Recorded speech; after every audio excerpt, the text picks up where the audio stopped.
call to order the Ways and Means Committee meeting. If we could get a roll call, please. Chairwoman Sims. Here. Alderwoman O'Neill. Here. Alderwoman Tice. Here. And Alderman Lady absent. The chair would entertain a motion to approve or any proposed amendments to the agenda. So moved.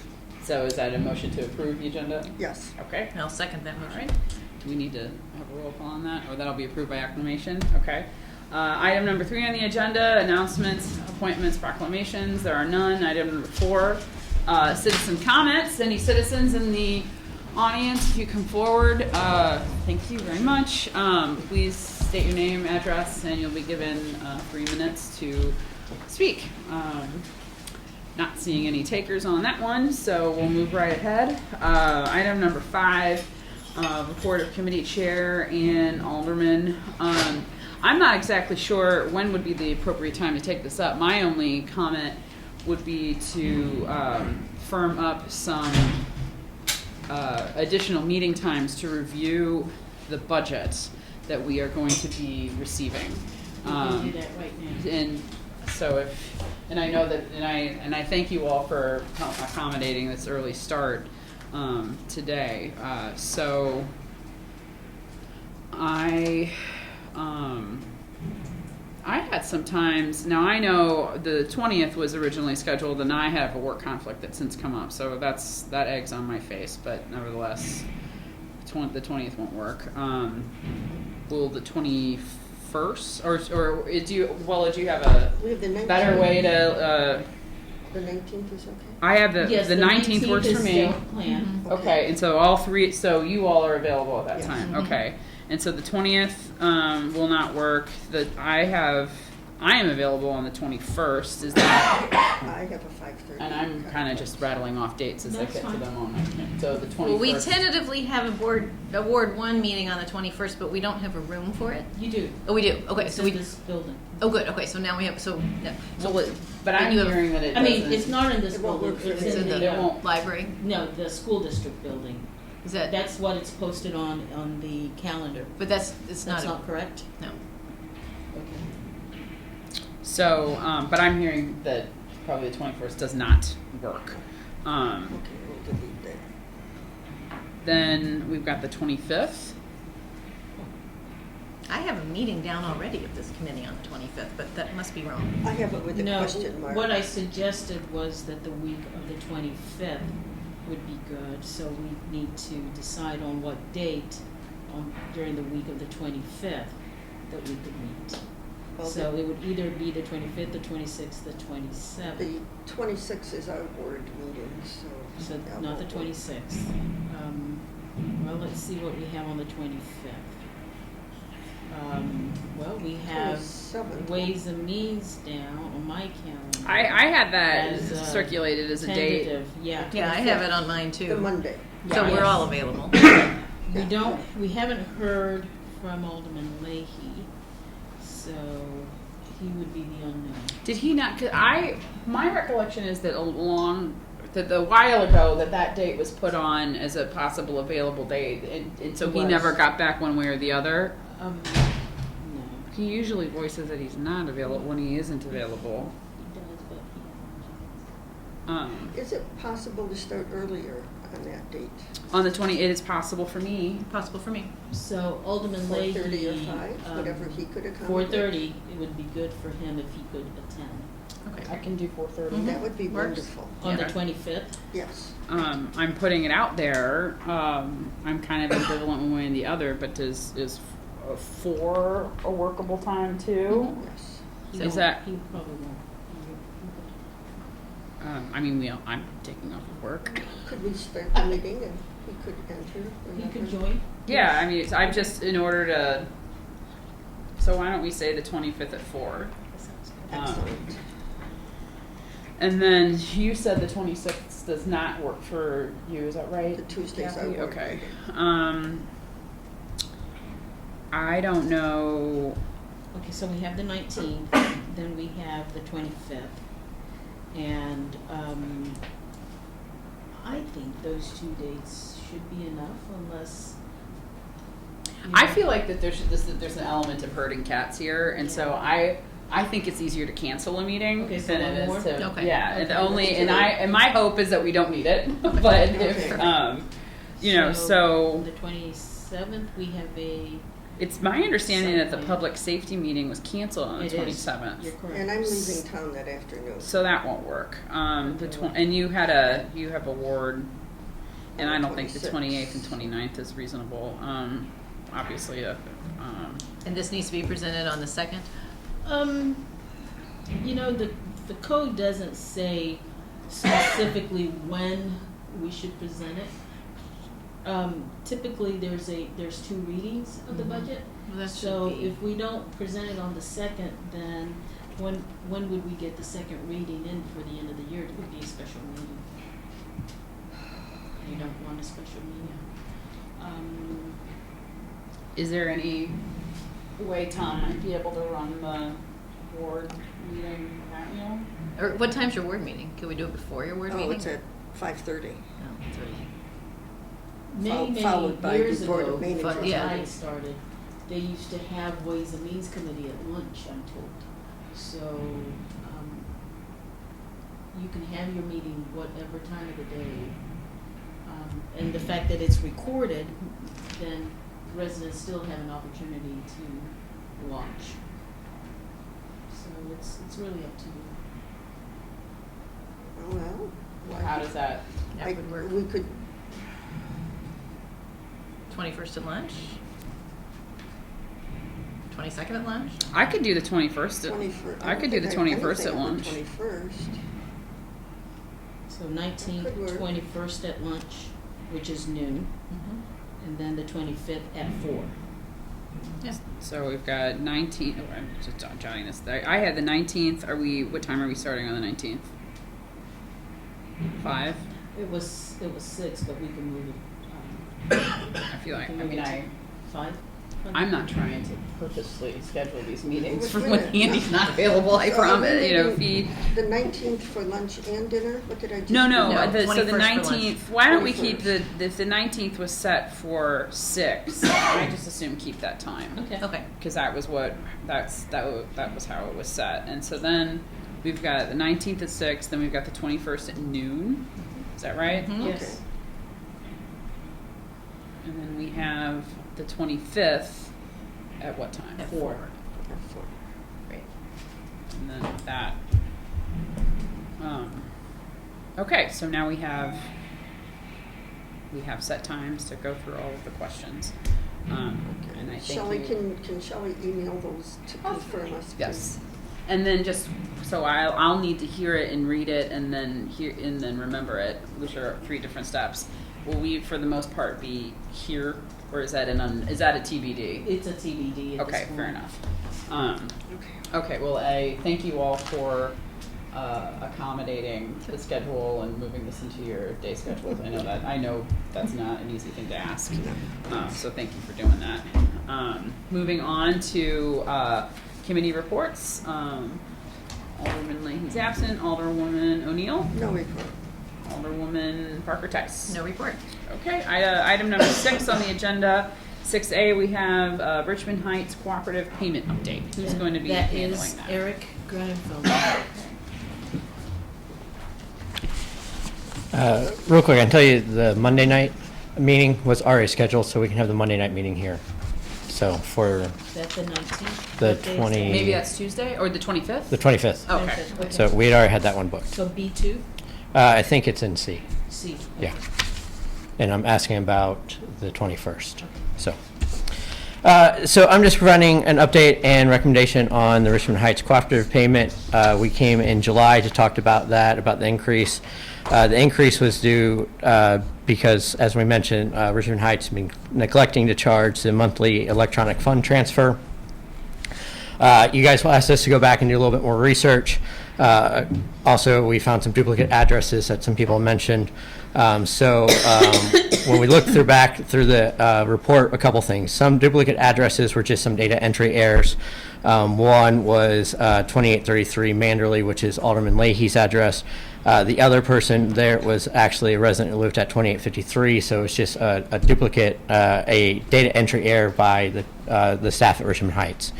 Some other ones were duplicate addresses where people are either paying 2 resident adult senior memberships or 2 adult memberships. The senior memberships, you actually, if you pay 2 senior memberships, you actually get, it's cheaper than a family membership. 2 adult, you're actually paying a little bit more, but some people just choose to do that way. I couldn't tell you why, to be honest. The final issue were that some residents actually moved out of their homes, but were still paying a monthly EFT. When Richmond Heights, when you're doing a monthly EFT, they don't make you confirm your membership, your resident rate, yearly, like you do when you have an annual membership. When we talked about this before, EFTs are kind of your bread and butter on your facility memberships. And once you kind of, a lot of people forget about their EFTs, and those facilities, when you work in those facilities, you like those people because they continue to pay and you continue to get those type of people. Now, for us, that might be a little bit troublesome. So we went back, we talked about it, and then once we found out there were some of those, we went through the non-duplicate addresses as well to see if there's some of those people who might be EFT members who weren't paying who weren't living in Brentwood as well. And so we found a number of those people as well. So we worked with the Planning and Development Department, found a number of people who are no longer living in Brentwood, but were still being drafted their EFTs. And ironically, it makes sense that most of them were coming from Brentwood Place, Apartments, Brentwood Forest, and the villas. Obviously, there might be some homeowners who might have moved, but the large majority were from the 3 apartment places, 3 apartment and condos. So Condos. I said apartment and condos. Thank you. I corrected myself quickly. So those were kind of the highest percentage. We talked to Richmond Heights and we agreed that we should take those off the list. So when we did that, the agreed balance was $84,417. So our recommendation is that we should move forward with paying that. And then really that becomes, and this is different this year because this is the first time they actually charge us EFTs, which is why we haven't seen that in the past. But we think when we talked to Richmond Heights, we talked about the fact that this is maybe it'd be better to go to a monthly, or not monthly, a beneficially yearly lump sum payment, which we kind of talked about in July. Richmond Heights is agreeable to that. If you guys would be agreeable to that, I think it'd be the better way to go, and we could start working on that right away. So that is our recommendation. Questions? So I do have one question. So you found these folks who moved out and are still getting drafted, and I know we're moving toward a lump sum, but are you going to track that every now and again, every year, every 2 years to see if people have moved out and maybe the actual number of people in Brentwood is lower and that might change the annual payment that we might negotiate with them? I think it depends on what type of agreement we work with, but yeah, we'll look into those type of things. The original agreement was basically a lump sum, started with $20,000 and talked about moving up $5,000 every year. I don't think that was a very good agreement at the time. Mm-hmm. We talked about coming to a lump sum for like a 5-year arrangement and then maybe renegotiating in 5 years. And I think that would be a nice way to go. And so I think that's when you kind of look at those type of things every 5 years and look at the data at that time. So I think that's definitely something that we would look at. I just want to make sure I understand you. What was budgeted? What was budgeted was it was about 62, so we're a little bit over budget. But again, we were basing that on the fact that was what we've been seeing in the past. So basically, when I did my budget, I was looking at the previous 5 years, and I took an average of that, and so it did increase because of the EFTs that we had never been charged before. Okay, and so I'm just kind of like restating so I understand it. So we had budgeted around 62. Mm-hmm. Richmond Heights is saying, "Oh no, you actually owe us 124 and change," and then we did a little digging and found that the number is about 84,000. Correct. And as far as the additional amount, do we have is that in the budget or? I have savings that will make up for that. Okay, and then so will the agreement then be going forward that 84,417 your number for? That's something. If we go to the lump sum, that's what we need to negotiate. Now I need approval to start working on that agreement if the committees think that's a better way to go. If not, we'll continue with our current agreement, and we'll keep working hard and being diligent on who's actually being, what's actually getting charged to the city of Brentwood. We would have to do what we did this year, which is go take a look, take the membership list that they provided us, and then try to match that against our occupancy permit.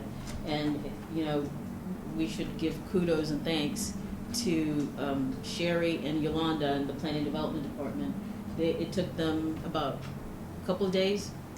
Saved about $50,000 though, which is To, pretty good. exactly, Yeah. to help us Yeah. find that, so We- that was really important. We had, I mean, from July, I mean, we have probably hundreds of man hours in this. I mean, this was a lot of work, and again, I think it's worthwhile, don't get me wrong, but this is why I think a lump sum payment is probably an easier and more beneficial way of moving forward. So, am I understanding correctly that, like, yes, rather than conserve going into the weeds, you would just agree, or we would with the city of Richmond Heights, hey, we're just gonna say, and I'm using our arbitrary words, or our numbers, 80 grand for X amount of years, and then we'll revisit, and everybody Correct. acknowledges that's not an exact figure, Correct. but Right. we're weighing the benefit of Right. just going with that. Yes. So, yes, Tammy. Given the transient nature of the villas more than the others, I think, actually, I'd like to see it looked at every 2 or 3 years, not Sure. wait till 5. Okay. But does the city have a list of addresses and residents? Just an online list? Here's Occupants, this address. it's not online, but No. it is in, the Planning Development Department has it. Because you are required in the city of Brentwood, when you move into a new, you know, resident, whether it's single family or a condo or apartments, you need to come get your occupancy permit from the city. But there's no online list of them. No, so what we had to do, We so- don't Might be provide worth- that. It might be worth generating, and then it would be easier just to check it against that online list. So what we had to do this year to kind of give you, because I was helping them out for a while, was basically, we had to basically go into each address. And so there is a PDF of each occupancy permit. So you had to pull up the address first, pull up the current occupancy permit, and then see if the name matched the name that was on our list. And then, because I wanted to make sure if the resident ever lived at that, we then pulled the previous occupancy permit. So let's say Smith lived at this house. Well, we had Johnson. Well, was Johnson did Johnson move out in 2014? So then I could say, hey, well, Johnson moved out in 2014. We shouldn't be being charged for Johnson. So when you I mean, say we did- online, we don't put that on the city website, but the department has it. Because there's really no need why we would be sharing that kind of personal information. Well, I don't necessarily mean for anyone to grab online, but to use internally, to have some kind of spreadsheet where They it do. would not make this such an arduous And that's why task. they were able to do a quick turnaround. They do have it Okay, in a manner that's easily accessible. it doesn't sound easy for what. Not But quite he the- doesn't have saying, access. but- Not quite the spreadsheet you're talking about, but I'm not sure if it's, If you Right. want to, I'm sure it's a good question to ask Lisa. Yeah. And then we can get back to you as to what she It says. seems, in the long best run, to it do seems like it would expedite things. It would, yeah. We can ask her. Okay, thank you. well, So we would need a motion. So I guess at this point, the chair would entertain a motion to approve payment of $84,417 to the city of Richmond Heights, and I guess approval or direction for the city to proceed with negotiations with the city of Richmond Heights to come to mutually beneficial yearly lump sum payment. So moved. Second. Any discussion? All right, roll call, please. Chairwoman Sims, Yes. Alderwoman O'Neill, Yes. and Alderwoman Tyson. Yes. Motion passes. thank you very much. Thank you, Eric. Item 6B on the agenda, consideration of agreement with the city of Clayton for an intergovernmental agreement for technology services. Who's handling that? I'll start, and Okay. Larry Covey is here, and I want to announce that Larry has been promoted to IT director from IT manager, so just congratulations formally. So in December of 2016, we brought to the attention of the board that earlier that year, our IT manager had left to go into the private sector. And it has always been a challenge trying to fill this type of position, not just here in Brentwood, but in other cities where I have worked in the state of Missouri. And the challenge is that you have one individual providing IT service for your entire municipality, and then you have other IT type services providing support. And throughout the history of the city, we've had one IT manager and then contracted out with 2 local firms to provide IT services. And I just felt that it was a classic recipe for failure. So I meet regularly with other city managers, administrators, and I asked out of the ones that I was meeting with who had an IT department that they were really proud of. And Craig Owens, the city manager in Clayton, spoke up and said, why don't you talk to my folks? And that's how we ended up with Larry Covey and his team. So this agreement was approved by the board in 2017 for a period of 3 years. And it required that additional personnel be added so that they could provide that service to the city of Brentwood. The 3 years is up January 31st of 2020. And since then, because I've been actively telling everyone that I can about the great service that the city now has with this partnership, and it's not just because of what I've been saying, but Larry has done a survey when they first came on board to measure the level of service, and then a year later they did another survey to measure the level of service, and our employees from police to fire, and I think during the time before we entered into this agreement, I got a lot of fantastic feedback from police and fire about the level of expectation that they wanted. So we are very lucky to have City of Clayton providing us the service. And what I'm looking for is a request for an additional 3-year intergovernmental technology agreement. Of course, our cost is going up, and the cost is based on calls, I say calls for service, but level of service, need for service. So in your board docs, we show what year 1 of our second set of agreements would be $304,020. This year 2 is $329,053. Year 4 is $344,826. So unless you have specific questions for Larry, my request is, if you agree, to put this on the November 18th Board of Aldermen agenda for consideration. Questions? Go ahead. All right, I just have one. This is for service, but at some year, there's going to have to be a replacement part figure in the budget for computers. So what year will that be? So that's kind of separate outside of Yes. this agreement. This is for the This is- management, for the services Service, aspect, all of the right. implementations, for the budget planning, for the help desk services, for the network monitoring. I have an IT budget That's in your that 2020 proposed budget. that I That's what budget separately Yes. out of Yes, this, I- and it's I knew kind it of was a separate. rolling I thing. Yeah. Just Yeah. wondered when we were going to be hip. So it is in this document. What did you say?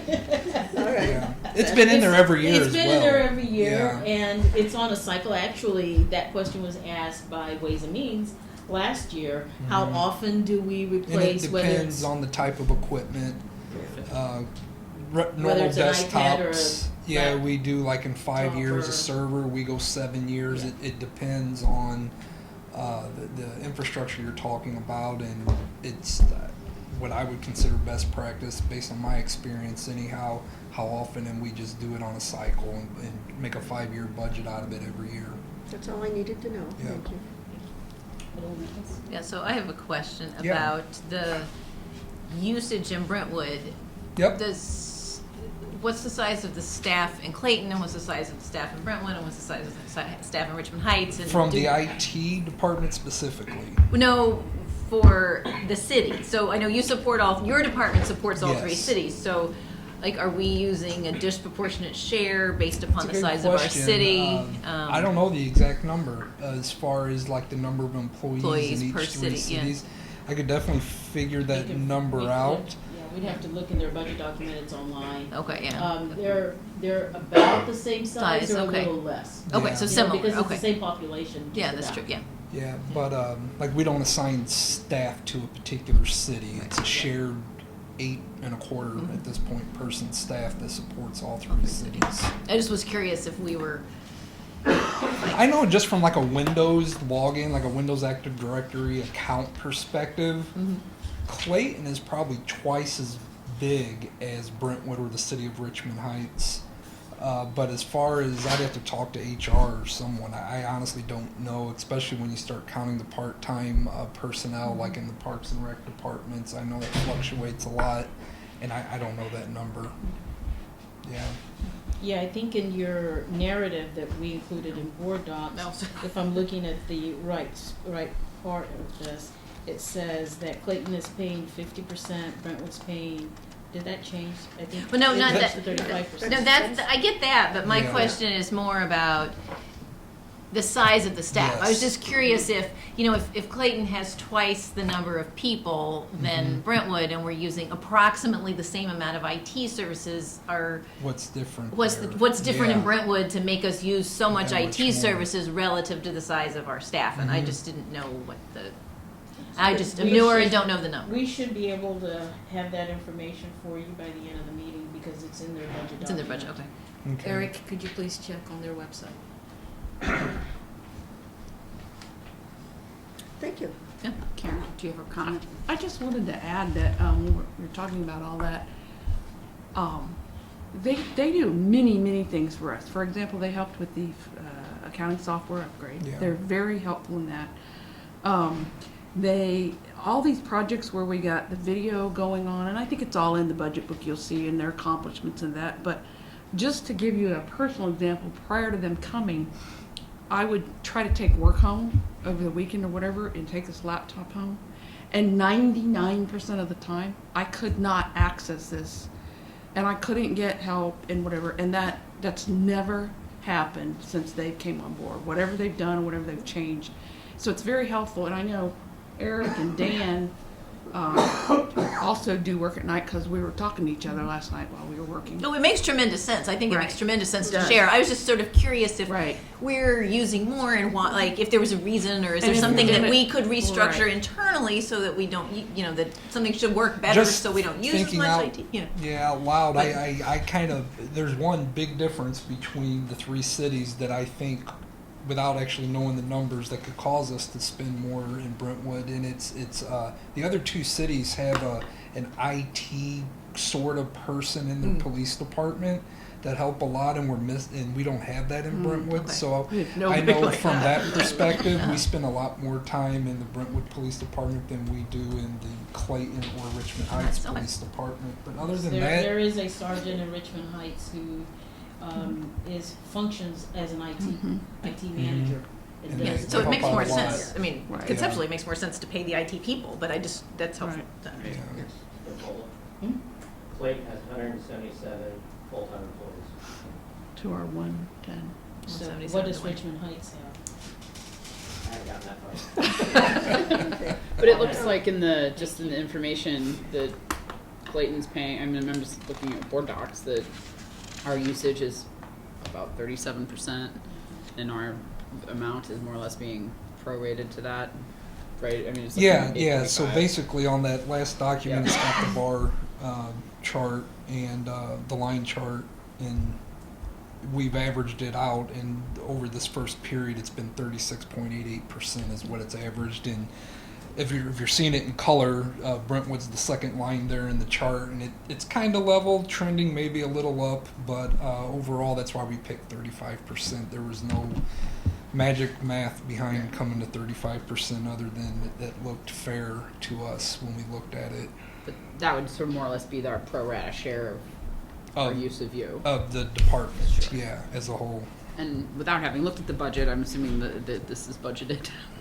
Yes, yes it is. So, Well, that just even the answer about the police department makes some sense, because I was thinking all Clayton had the more other- employees than they do. So Yeah, that's- all the other departments seem, just from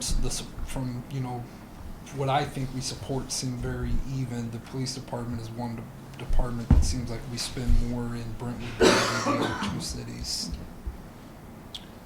Any other questions?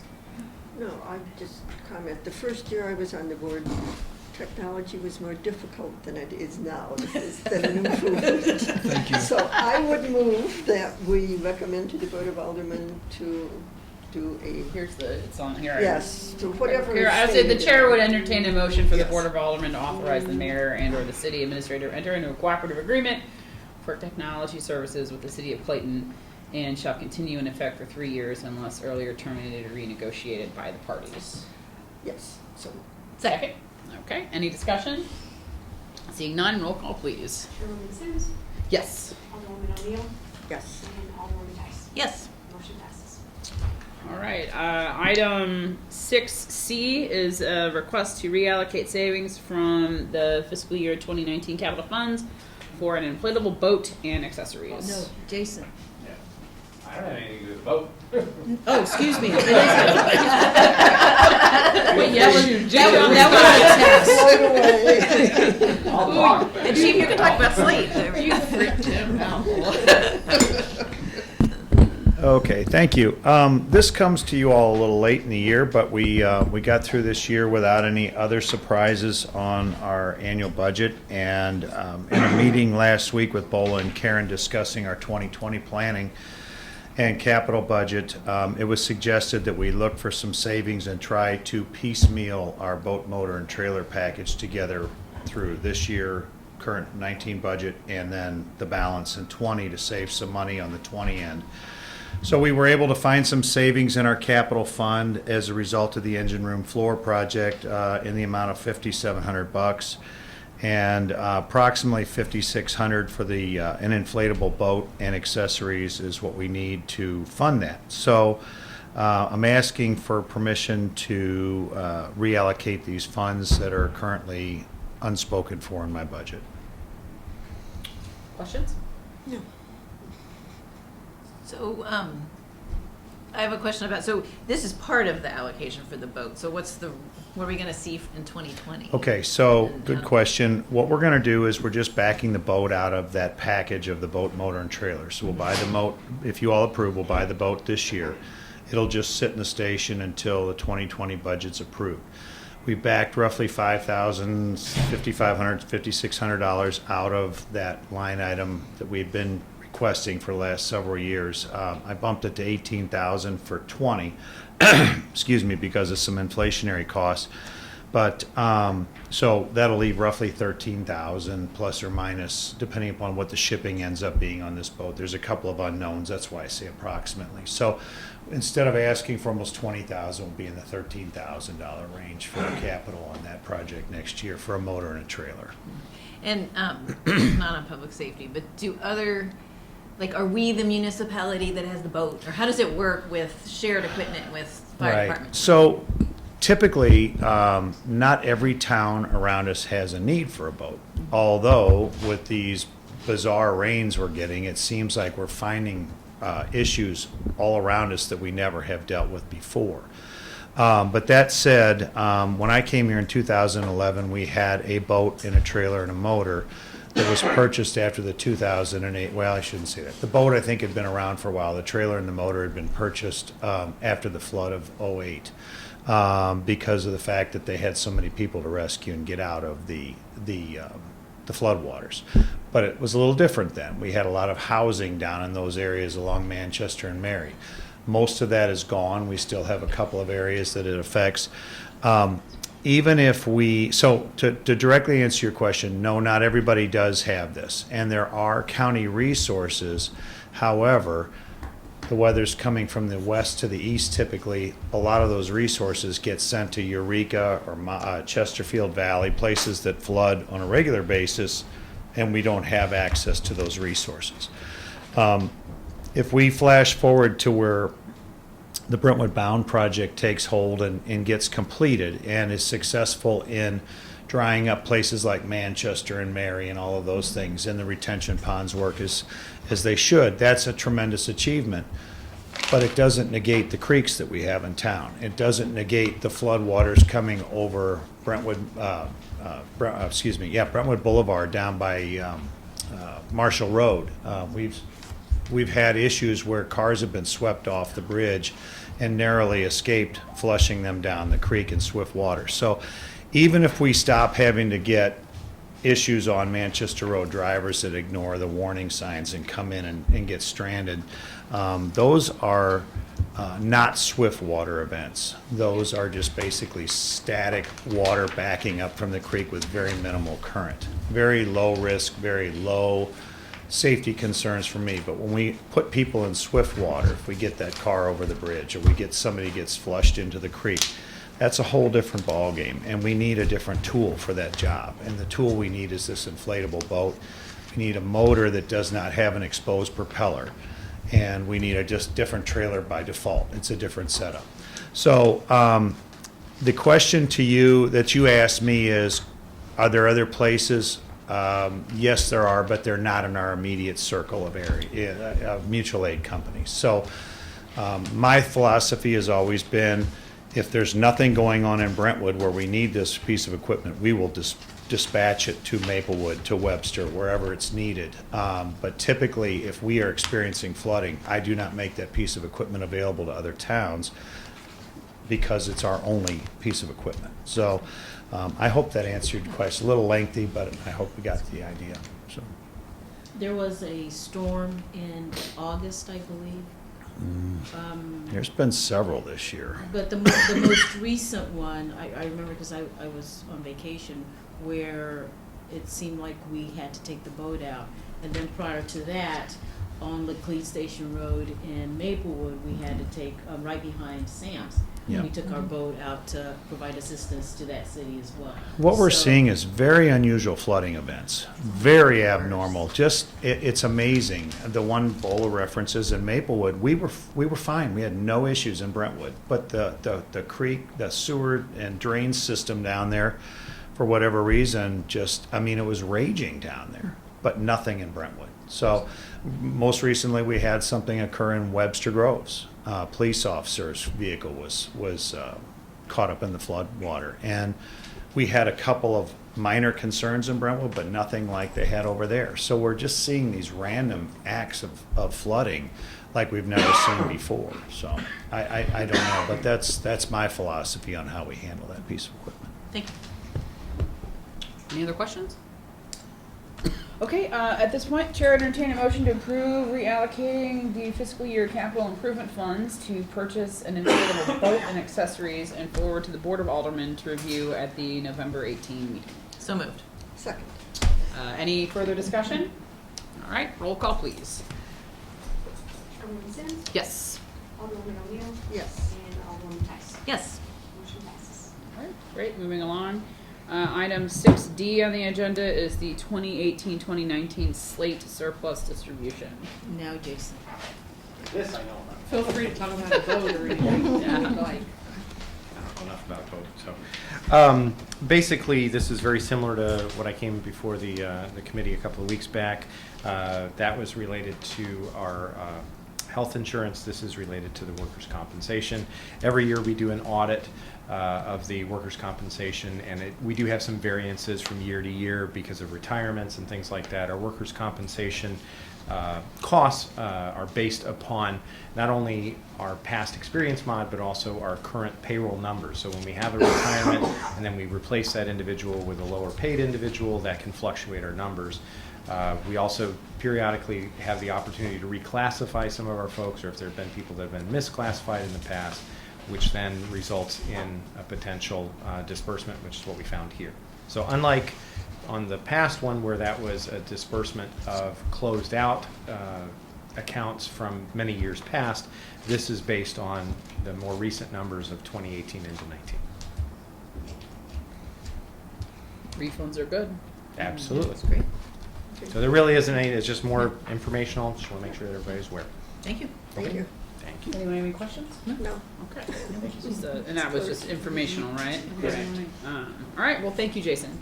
Next item on the agenda, 6E, presentation of investment performance, 2018 series certificates of participation. Brad Lukens just walked in. Would that be this? Yes, and he is the city's investment advisor. for the 2018 series COPS proceeds. And I just want to mention that the city has issued a request for qualification for the 2019 series COPS.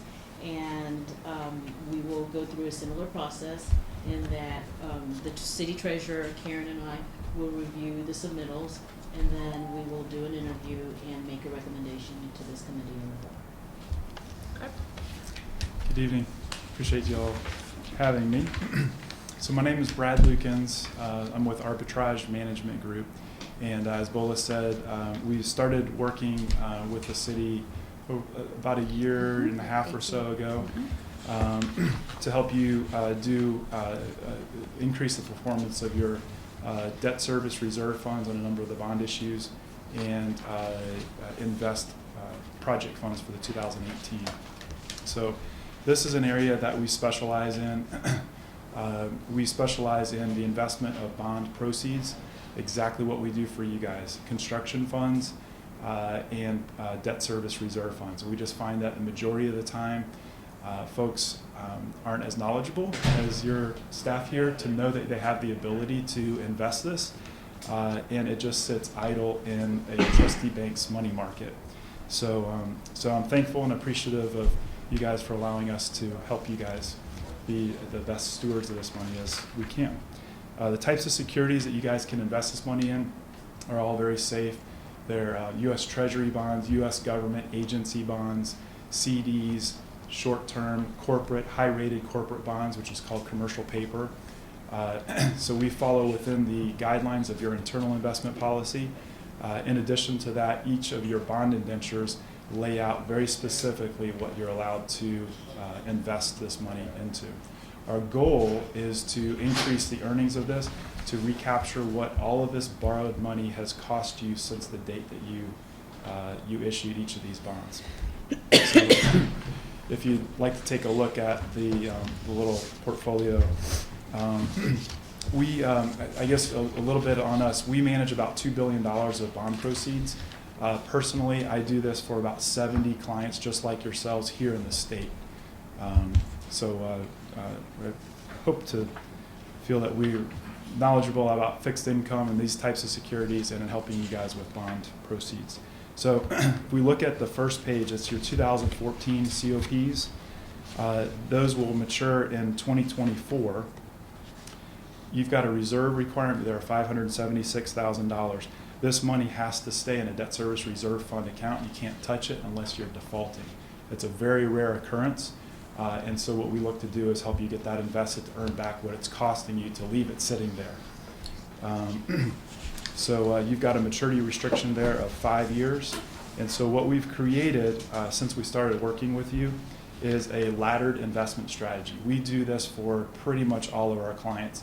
And we feel that's the safest way in a market that we just don't know what's going to happen tomorrow, especially when we have Twitter and folks putting tweets out that just completely rock the markets. So what we typically do with an investment ladder is we have shorter term, middle, and a little bit longer term investments. And that protects you, that puts you in a position to earn a higher yield if interest rates rise. The short term securities are maturing and available to do that. And then the longer term investments, of course, they typically give you a little bit higher yield.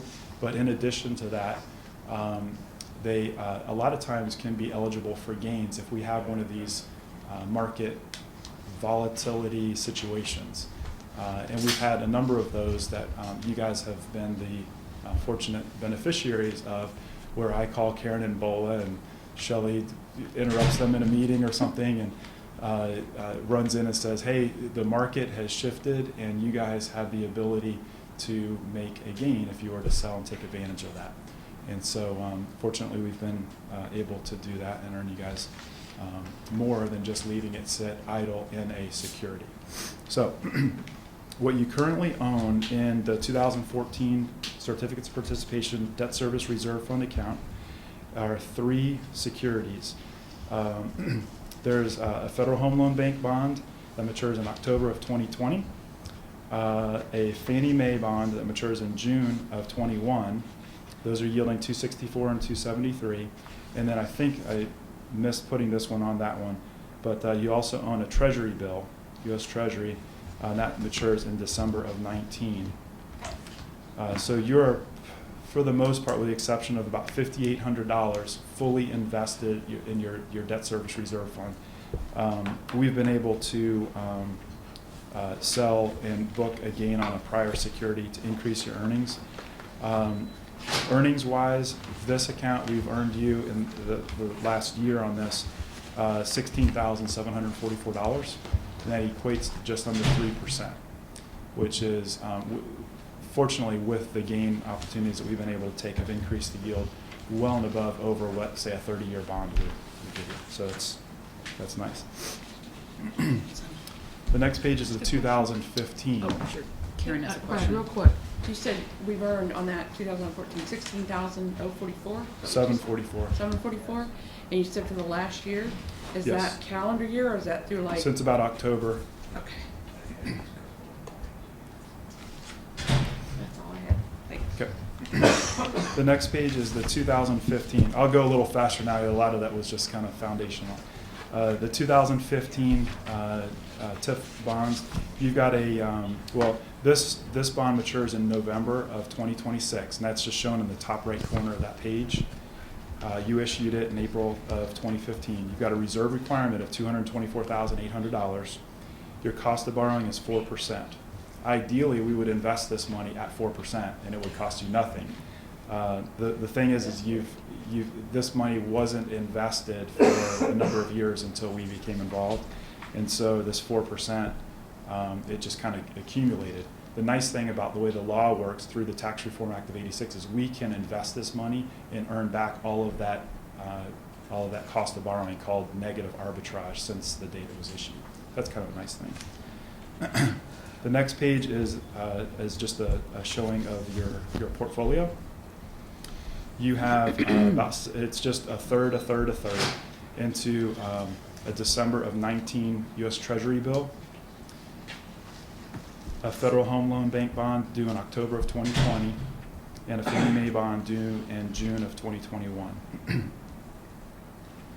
We've been fortunate to sell one of the securities, and you see that under historicals, for a gain, and this account has earned since inception $6,487, or since we became involved, and that's about 2.88%.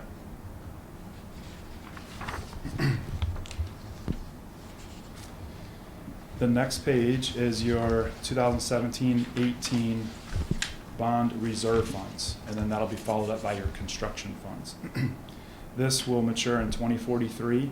The 17 portion you see in the middle there has a reserve requirement allocated to it of $510,500, and the 18 is $3,199,645. For a combined total of $3,710,000. So your cost of borrowing is a little lower, which is kind of exciting for a guy like me in a nerdy kind of way, because the lower that cost of borrowing, obviously it's better for you, but it makes it a little bit easier for us to help you recapture that cost of borrowing. And the neat thing about it is you all got us involved very early, right when this bond was issued, so it won't have a lot of negative arbitrage that's already accumulated. And we've been investing the project fund money also, which we'll talk about in a second, to increase your earnings, helps pay the project, because a lot of times they don't quite go as planned, and help you recapture that negative arbitrage. So if we flip the page, the current holdings there, you're just laddered out, and you see the due dates in December of 19, October of 2020, June of 21, 2 securities in June of 21, July of 23, and July of 24. So you are fully invested here. As you see at the very bottom of that current holdings spreadsheet section, you've only got $791 that's not invested. This reserve fund account has made $115,085, and that's roughly the same 2.9%. And that's since your inception? Yes. And last, any questions for me?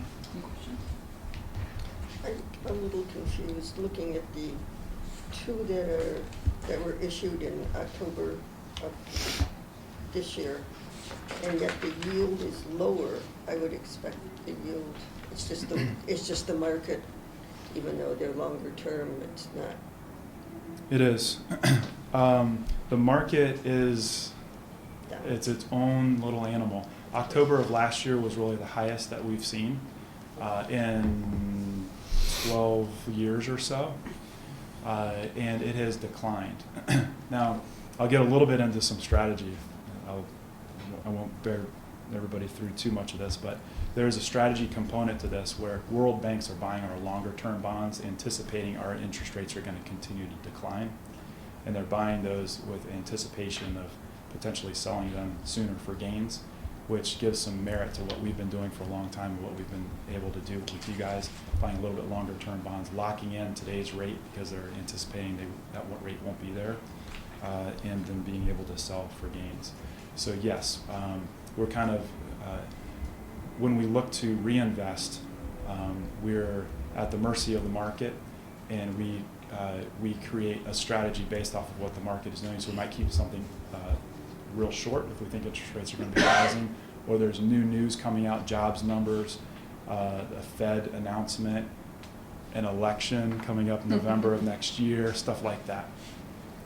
And then, of course, we're actively managing the account, looking to additional ways to help earn more. Thank you.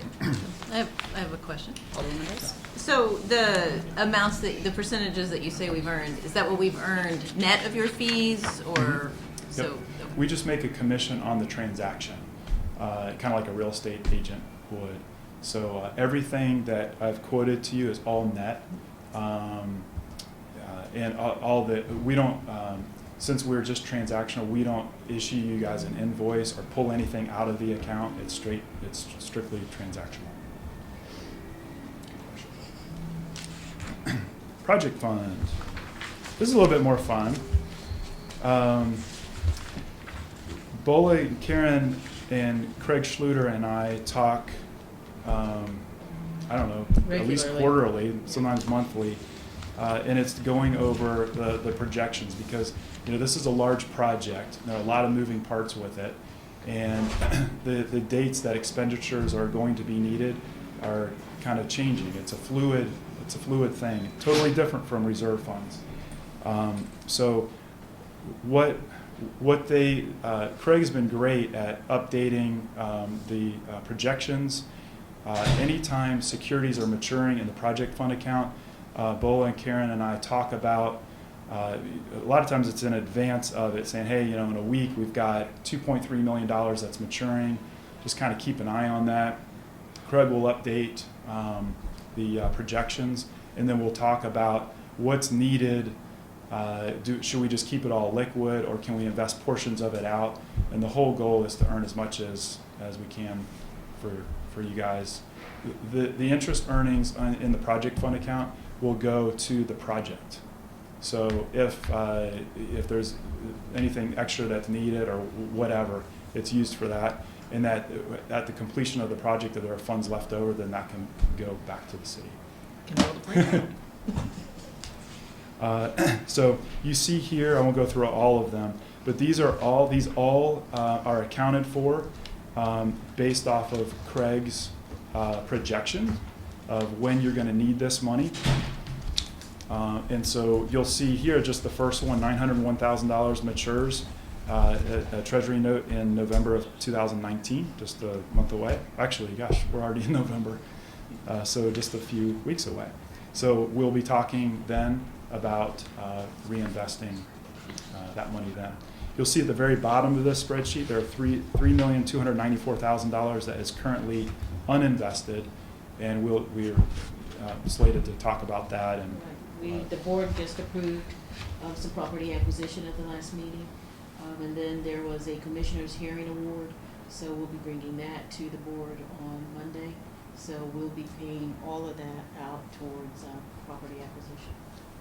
And it is in a money market account, earning something, it's just not. Yes, right, not invested, Money. right. And a lot of times that's the best place for it, because either it's unknown when it's going to be needed, or it's a very short period of time. So we take that into account. So that's what we do for you. I appreciate the opportunity to share that again.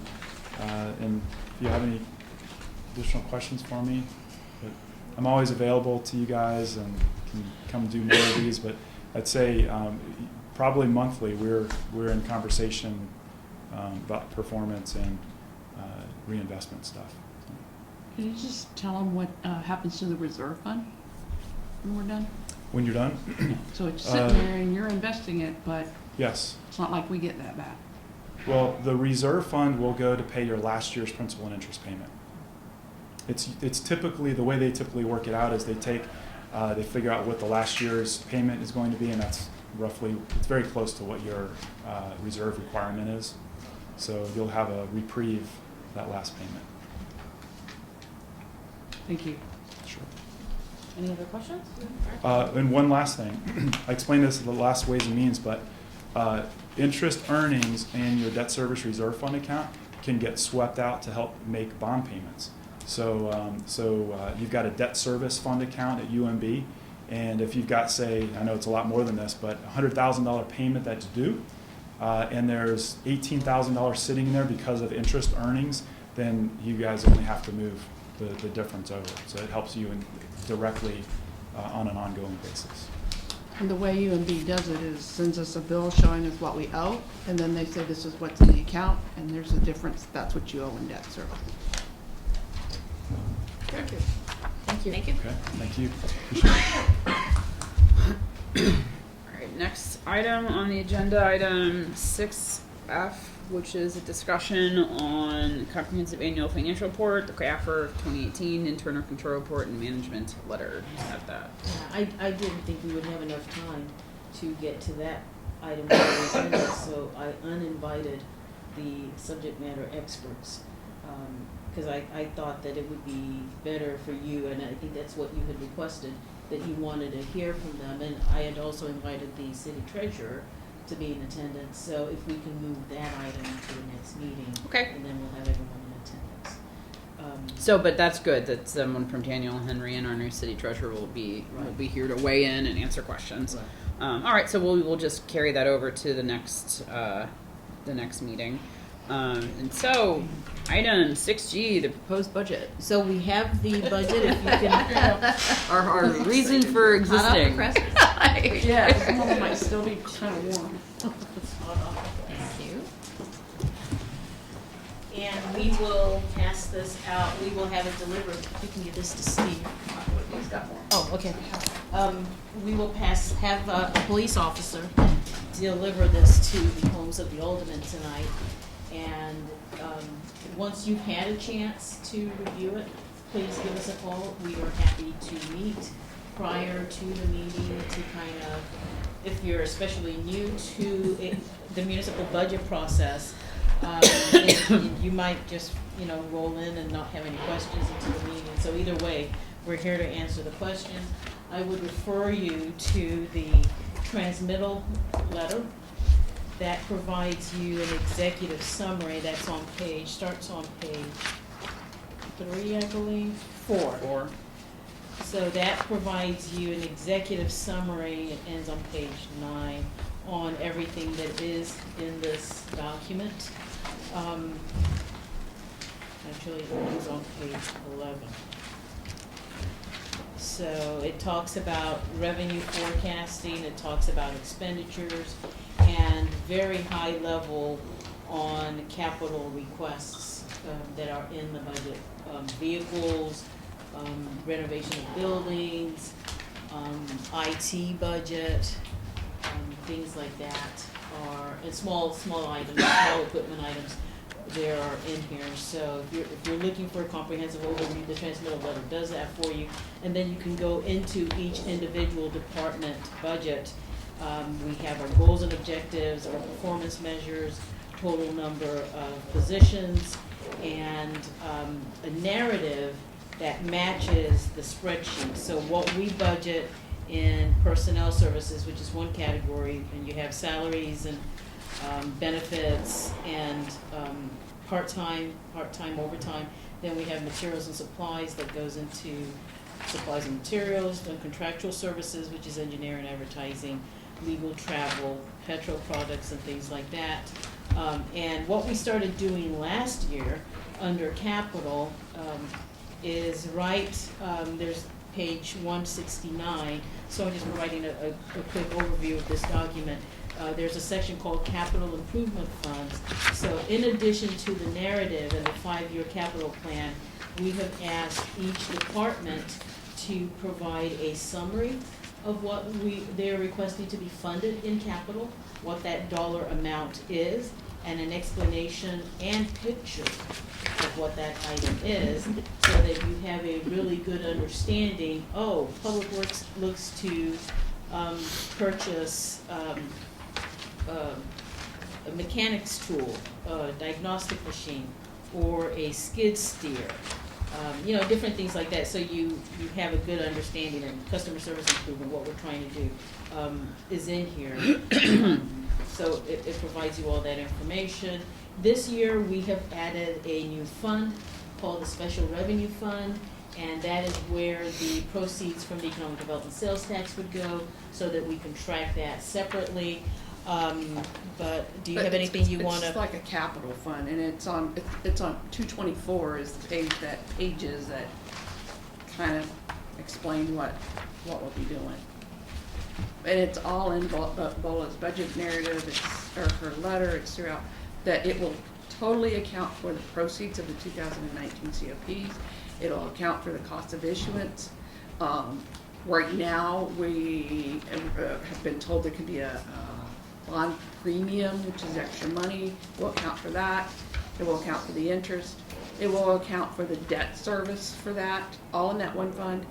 And it will account for revenue transfer that will go out from that fund to stormwater to pay for Brentwood Bound, because that's where that's being paid. But we didn't put it in that fund because we want to track it in it, and we got lots of advice, Bola's contacts and mine, to just set up a separate fund for it to track it all. So initially going into this budget, I knew that we had limited revenue to accommodate every request. I'm happy to tell you that we are presenting you a balanced budget without having to go into fund balance on any fund, meaning general fund, capital, stormwater, and sewer. The only item I can tell you right now that is not funded are the 2 additional police officers that are requested. And if you read the transmittal letter, you'll see a reference to the ratings meeting that Karen and I had with Standard & Poor's. And so going forward, the fact that the city has to be a little bit more proactive in growing that fund balance. So we're able to fund just about everything this year, but I think next year we should look to tighten the belt a little bit more, so that hopefully by 2023 we have reached the goal of the fund balance policy. So that's just an overview of the budget. I was also planning tonight, since Craig Schluter is here, if we could just give you a presentation on the Brentwood Bound budget that's in the 2020 budget, and that would be the only item that we discussed tonight, given the fact that we have maybe 20 minutes left on the 2020 budget. 10 minutes, and he can be really quick. And if we need to revisit, we can. And we I mean, can. I appreciate that. Where are we? We were just given that. I mean, it was just dropped in your lap. So yeah, You were hit with notes. You should have it all memorized by now, right? yes. Page So, 122 in your book. 122. 122. Thank you. So this year we provide a lot more information because we just know more about the project. And what we tried to do was mirror what we're doing with the Brentwood Bound update with the budget. So that way, not only do we have a forecast over the next 3 years with the same categories, construction costs, soft costs, property acquisitions, and contingency, but then every Board of Alderman meeting, I'm going through those same numbers and we can tie it to something. Hold on, So, real quick, Craig. yes. That's a overview. 116 has the breakdown, the line item breakdown narrative, which I think that's what you're gonna. Oh, yeah, sorry. 116, at the bottom. Thank you. So is that, are they all looking at this now? Something like that, yeah. Okay, cool. So I list out the 3 projects, I list out the categories, what they are again. And then I list out the projections in 2020, 2021, 2022 in those categories. Again, the same categories I do with the Brentwood Bound update. The one part that is a little tricky on how to handle is contingency. So I took a conservative approach on contingency and additional project funds, because as you all know, we're currently weighing that out at the Board of Alderman level on how those grant money is being spent. And then also, as you guys know, sometimes we talk about ways to spend contingency. You know, if the city decides to, buy additional property that we may not need as part of the Brentwood Bound project, but it's a good decision for the city. So I put the majority of the contingency funds to be spent in 2020. Not that I realistically think the board would do that, but at the same time, it's not like I'm pulling money from another city line item. This money's all in the COP funds to be spent for the project. I'd rather have that money there. And that way, if the board decides to do something, maybe do additional project, maybe buy a building, who knows what, at least we've got that contingency allotted for 2020. So I took that conservative approach for that.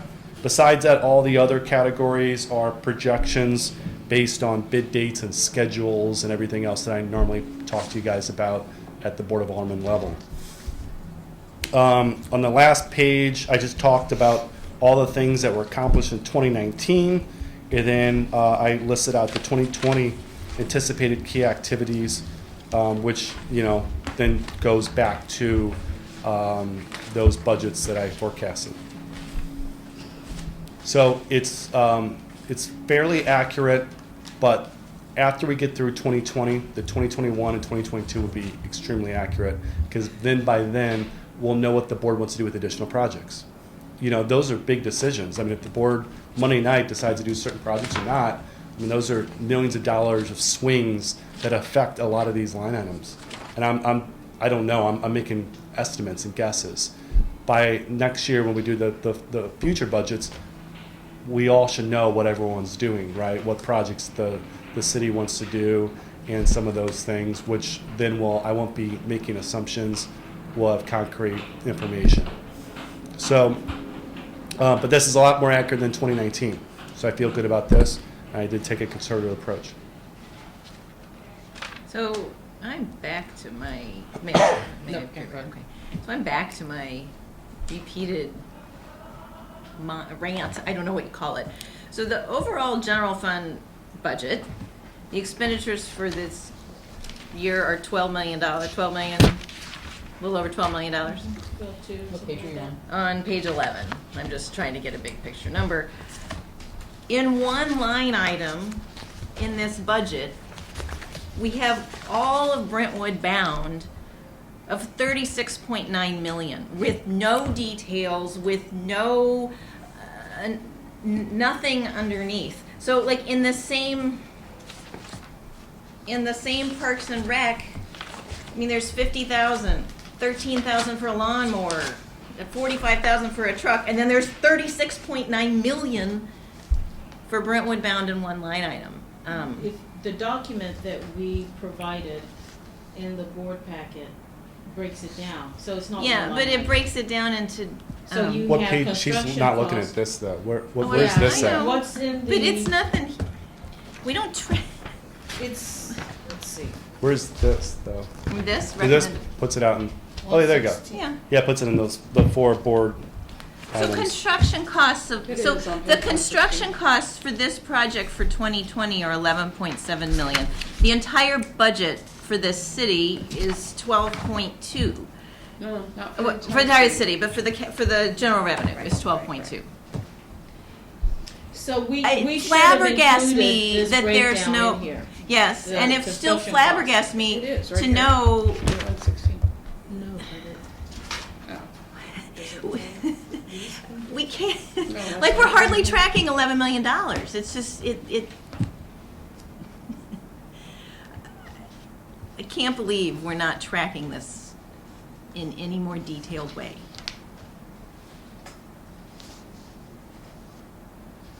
Do you have a comment or your response? I think that, isn't it true that some of these things don't come into focus until we actually bid out these things? Yeah. So it's a line, it's a,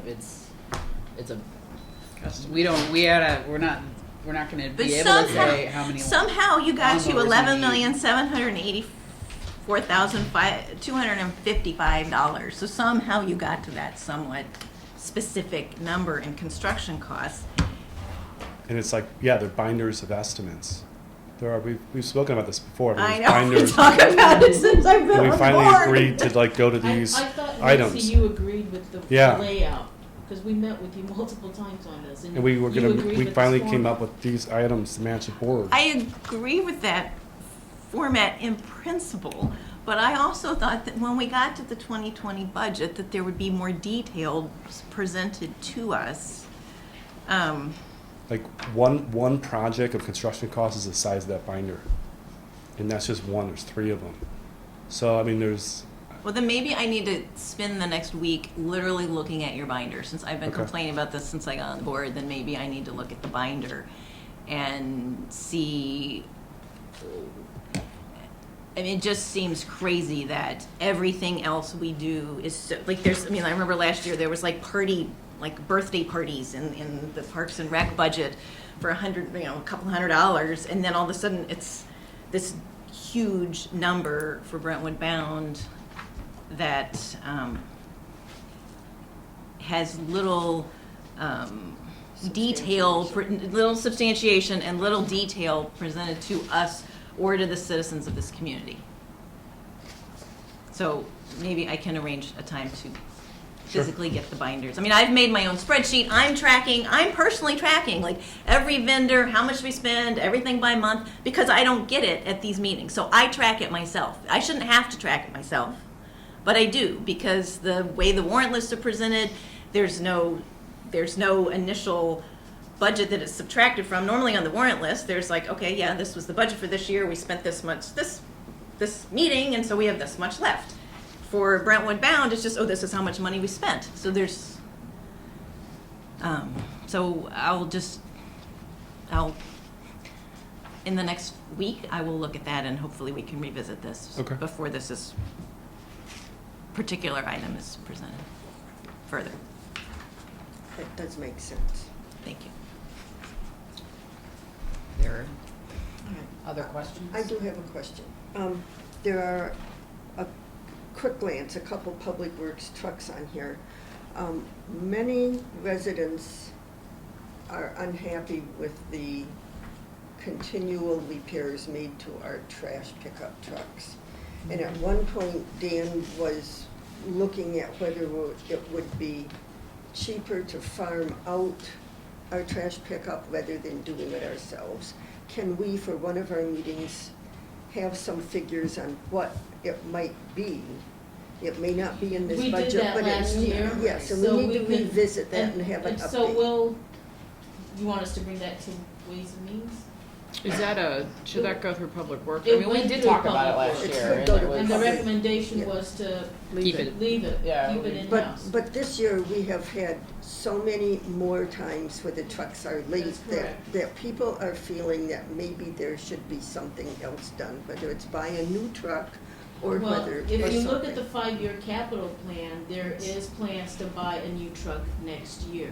And so what we wanna do at that time, and we can visit it now, and the board can weigh in on whether to contract it out. And there are, I believe, maybe 3 cities left in the St. Louis County area that still provide their own trash service. We're one. Right, yes. University Cities, the other. But we need to discuss this And- again, because we're getting it from a lot of residents, Right, right. so Well, let's, one of the let's trucks talk that about it. Dan has in there to replace this year, I think it was 2, Next year. or in 2020, yes. It has a blown engine and it's gonna cost $14,000 to get it fixed, so it's not worth it to get that one. It's not a trash truck, but it's a truck they can't even use right now. The other truck is another like 1994 truck. And then I think it is, as Bo says, in 2021 to replace the sanitation truck. And what we're also doing 2021. is looking at a gently used truck so that the cost will be less than, what, 250,000 or so that it would cost to buy a new one. But I agree, I guess Is it Ways and Means that will revisit this, or taking it back to Public Works? Because I feel like the propriety, the appropriateness of It the is Public philosophy Works. seems like a public works It thing. is Public and Works. then whether it can be Okay. afforded should be we'll take it back to us. Public Like, Works. You know, that would be how I would prefer to approach Okay. it. So Thank when's you. Public Works meet again? Well, we already posted that agenda. Do you want us to amend it? We can, to put it on. Thursday? Uh-huh. Because we're gonna be considering this book the way it is on the 19th. So, were you thinking a change would be made for 2020? For trash trucks? Middle of November. It's like $250,000. Mm-hmm. It's a huge amount. It is. I think we need to put something in writing that there is a plan for something soon. If we don't reply to residents soon, it's going to be a bigger and bigger issue, so. So we I have don't the quite know means how to to do address that. it when it breaks down. I don't think we wanna allocate as much time as we need for the committee to truly weigh in again.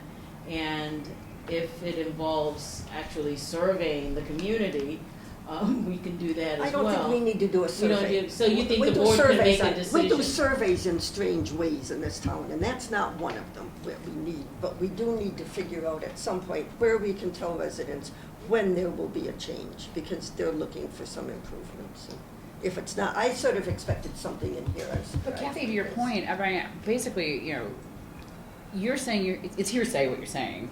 I haven't gotten any phone calls about the trash trucks. I mean, You don't have trash piled in you know, places in yours, you know. But I have to take my trash to the curb. I mean, so you know, Yeah. the proclamation that the citizens have pitchforks and you know and torches about the trash trucks.